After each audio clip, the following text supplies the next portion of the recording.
atati sa to wala ma ko bala sambulu le jigi xam a khofo muhammadu ko alan qatelu ngatamya ta tellement famde ko jibril lani ko jibril la khafo alani khafo alani wate alan qantelo khatammin te muhammadu ira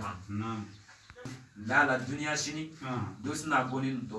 men sinde muhammad la shulunta aussi kenter la doloti la rasni sikanda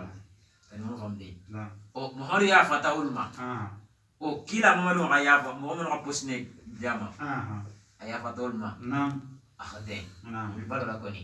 wala ni me ibe mu famla ja toro mane stola nyaaw nyandi ma donc ya fa ala kama الصبر جميل كلمة فهمتي يقالوا الصبر تشيني ما وجيها ينقص صبي على قانون الصبر ولا ولا سجين سجين دوخا على تا دولفو إنيولي غامن لو غون لا بوس لا مدينة فلنتي أمي تغنو فوي غالو كلمة فهمتي parce que ala ko lefo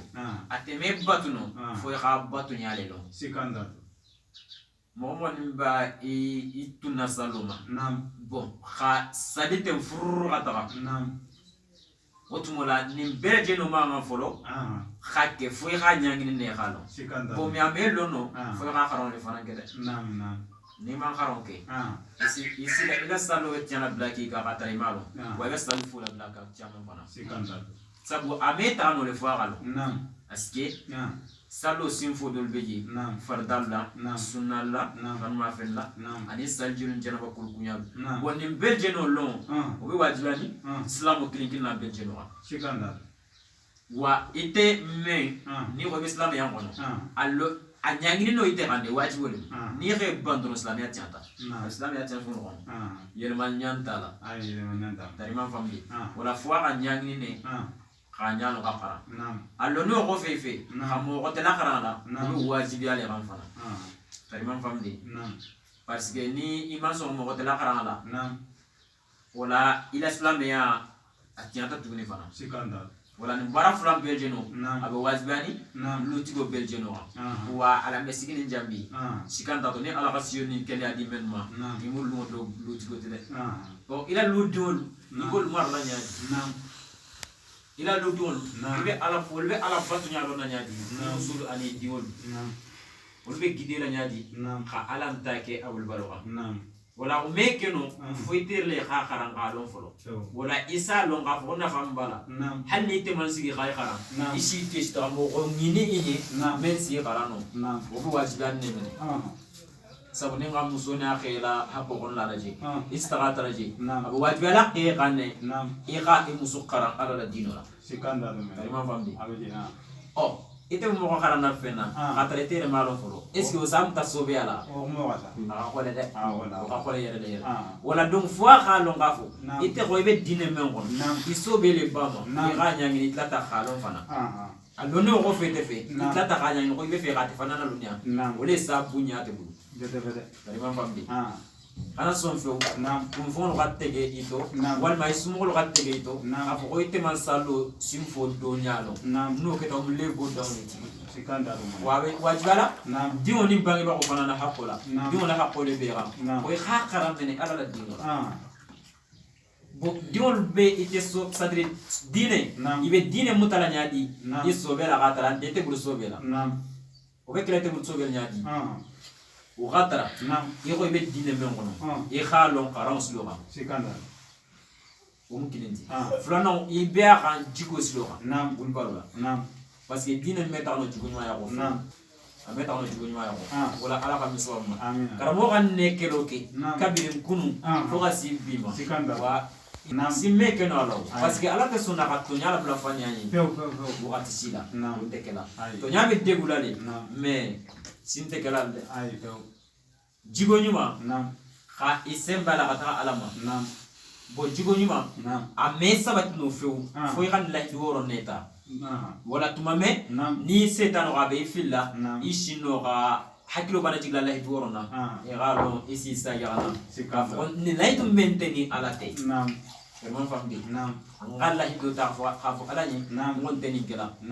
ala dunganta ala arjana abo ako firi mumino lelma niyo anila nafulo sikanda tarima famde o niyo dulala fen chama ne bi parce que niyo dianyo fen beji wajibi ani ngane ko tuje ningani ataka nyashi alama afo ala itile ga wajibi ama ko ngani tuje vat laji tarima famde o olel tuloje ole fote nyemene ko lahi duoro leta akileta ole la kunu simman kala sasa niza kul famta sasa bugala to nya bangeta akele bako do ata kabba ika kele kunu gashiya kunu idesta ika do moyente jebile ika idade e man famde fon mo qur'an ko no sikelano qur'an haya kelando o me kelano de ay awa ab suratu muntahana la o damante igalo abe adallo be da shamane qur'an ko ameba adallo be da shamane qur'an lahidu wala lahidu jumane be loni atam bi bayatul islamiyya ngonde jiwo ay wala donc fois family alors ka ko fon même qur'an ko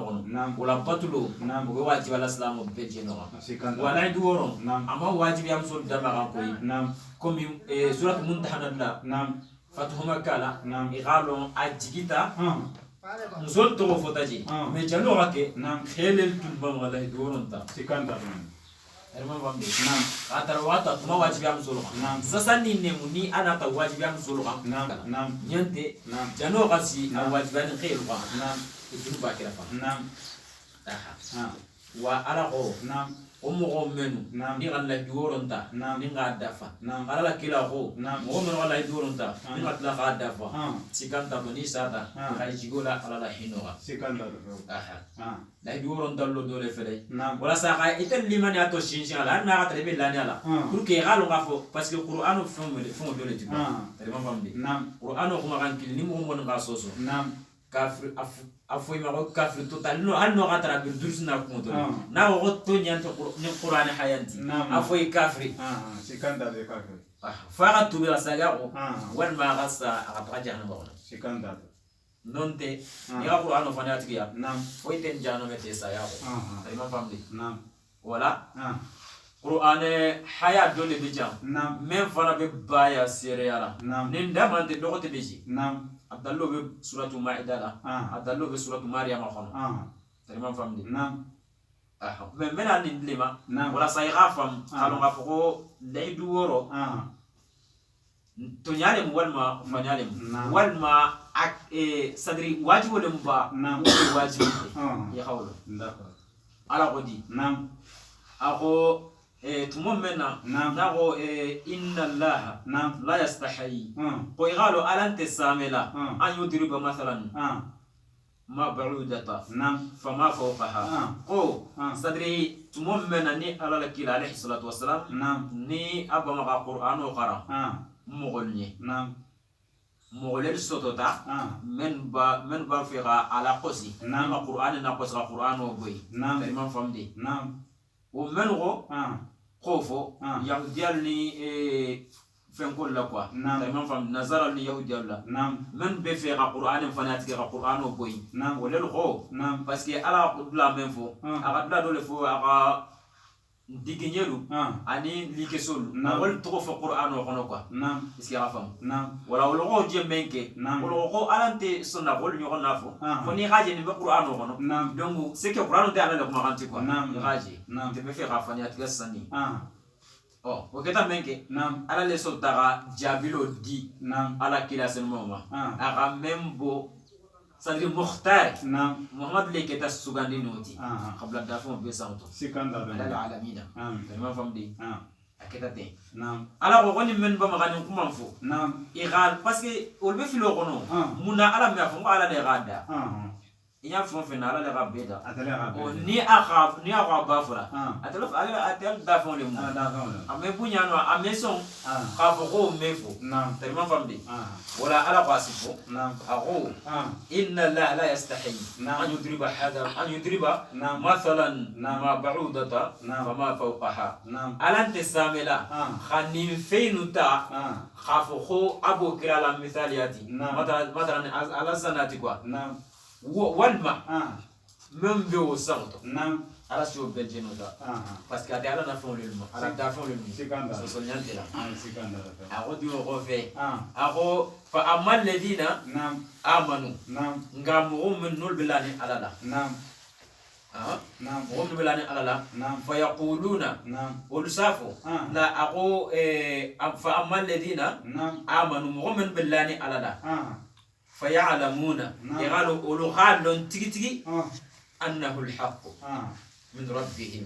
يقالوا ما غاي مني أفوت القرآن غنو القرآن برجل متونيا التي أبو على بتا من بلاني على لا ولا ما غمني ما فهمتي منو